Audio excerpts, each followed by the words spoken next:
Let me ask you a question. آپ دن میں کتنی مرتبہ موبائل آن لوگ کرتے ہیں؟ کتنی مرتبہ سوشل میڈیا اسکرول کرتے ہیں؟ کتنی مرتبہ اپنے کریٹر اللہ سبحانہ و تعالیٰ کو یاد کرتے ہیں جس نے آپ کو لائف، رزق اور سانس دی؟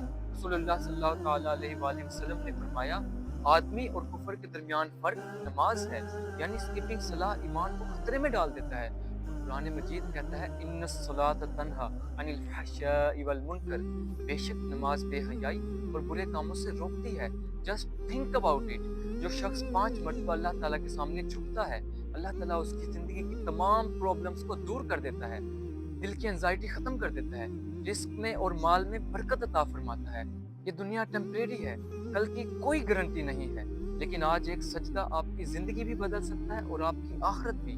یاد رکھو، if you really want to change your life, your first step is just one سجدہ۔ اللهم رحمتك أرجو